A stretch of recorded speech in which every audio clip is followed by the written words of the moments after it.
इडलिंबू आपण आज उपवासाला चालेल असं इडलिंबूचं लोणचं करणार आहोत. आता याच्या कापा करून घ्यायचे पहिला.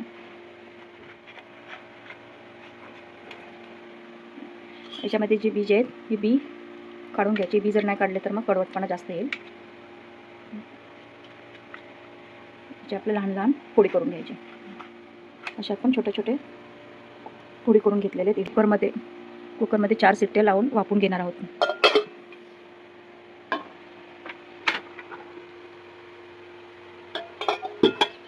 कुकरमध्ये 4 शिट्ट्या देऊन हे थोडे शिजवून घेतलेले आहेत. आणि आता हे जे पाणी आहे थोडंफार असतं शिल्लक ते आपण गाळून घेऊ. लिंबाचं पाणी आपण गाळून घेऊ. त्यासोबत आपण हा 1 पाव गूळ आहे आपण त्याच्यामध्ये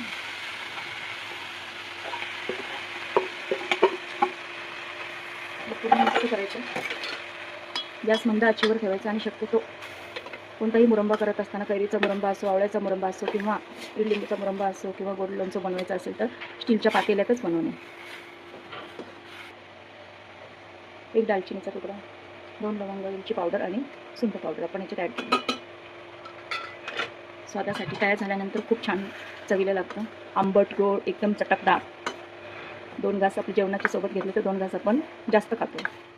जास्त पाक होईपर्यंत नाही शिजवायचं, फक्त थोडा वेळ आपण शिजू द्यायचं. चवीला खूप छान लागतं. तुम्ही एकदा करून पहा. इडलिंबूचं गोड आंबट लोणचं तयार आहे. खायला एकदम मस्त चटकदार. तर लाईक आणि सबस्क्राईब नक्की करा.